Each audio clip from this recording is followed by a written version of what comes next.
A point pattern seems easy on the face of it because your checkering lines are your borders. But to get it really right, to really get it symmetrical and everything in line and right, is harder than it looks. This is a simple one. Pretty easy to get a simple one right. A complex one, harder. Years ago, Remington 700s had a point pattern that wrapped all the way around the fore end. It was just zigzag, just a whole bunch of W's all the way across the fore end. And the front matched the back. So, of course, they were cutting it with machines, and it was different. It was easier with machines. All right, now the goal is to make this checkering line meet up with this border line, and that would be at this little dot right there. I made a dot, a pencil dot, and I made my border stop. When I cut my border in, top and bottom, I stopped right there at that dot. And this one is going to, if I extend it on out, it's going to touch that dot. So this is my border line. Now, this is the edge of my border line. This is my next master line, which is the edge of that border line. So I have this off-sided V. It's heavy on one side than the other. So that means I stop at this border line. I don't keep going across the side of that stock there. Now that's when I get into the short lines. And the short lines are more difficult than the long lines. This grain is also, I'm digging into it right here. It's trying to chatter, which is really aggravating. When I recut this, I'll flip it around and cut this direction. Now, these are my A lines, these are my B lines. The next set of lines is going to come across this way and going to connect to the end of that border. It's going to be about right in there somewhere. So I'm bringing these lines out to about where it's going to be. Maybe not quite as far as it's going to be, but approximately.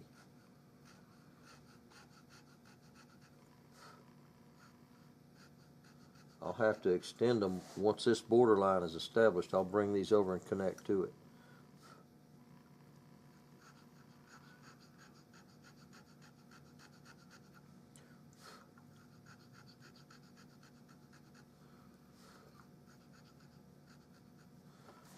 Something like that.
That last one I just cut touched the tip of this border line. So that's my outside.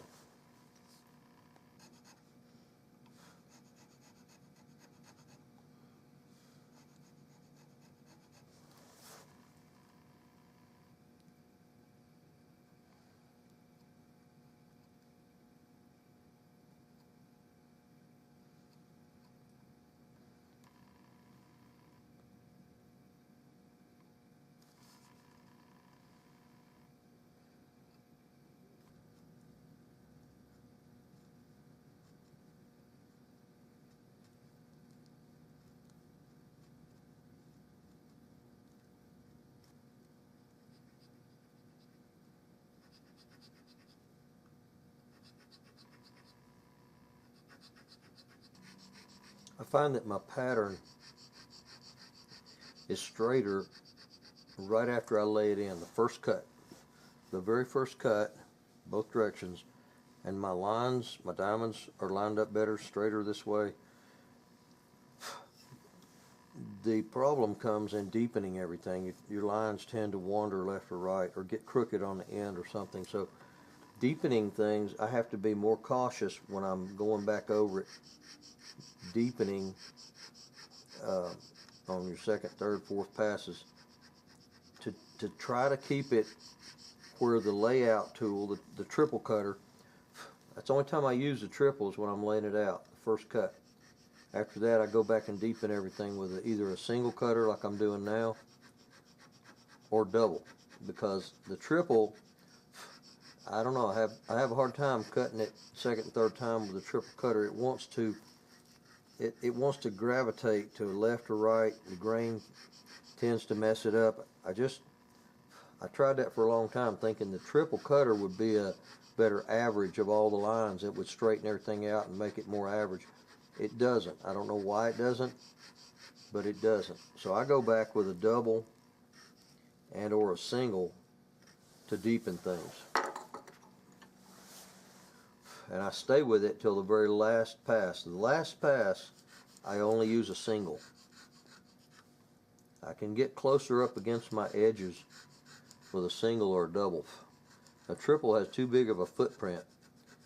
When you get close to an edge, you tend to overrun, especially in these tight areas where it's little up here in these points.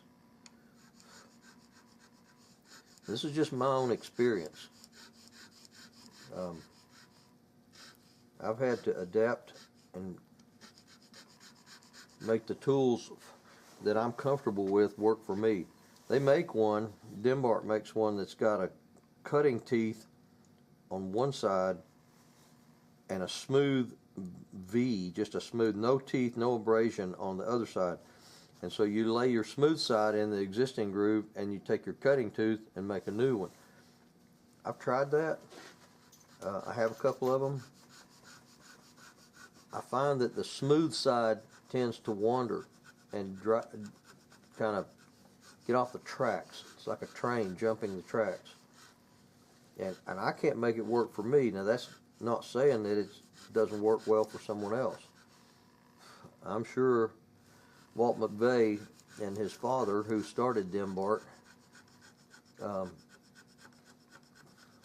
came up with a design and consulted with many people that were doing this. They supply cutting tools to H&H, Holland and Holland of London. They supply cutting tools all over the world. Denbart is an old company. They were a tool. They started out as a tool maker.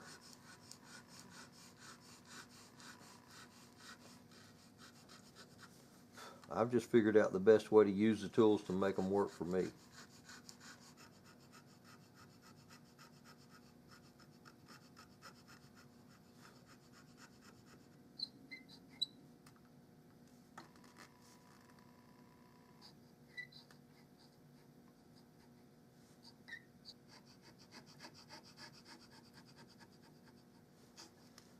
You know, I don't mean to get political on this YouTube channel, but this thing that's going on with Tyree Nichols' case in Memphis and these police officers and EMTs that are being disciplined and fired and charged, I don't think we need police reform. Well, we might, but I think we mainly need society reform. Policemen have an absolutely impossible job to do. If you're in the military, you can sort of know who the enemy is by the uniform they got on or the way they're dressed, and you can defend against that. Policemen, anybody and everybody that comes towards them, no matter how they're dressed or what they're saying, can be a good guy or a bad guy, and they have a split second to figure out what to do. The policemen have rules and regulations and laws that govern them that's turning into a scroll. And the bad guys have nothing, no rules, It's all fair game.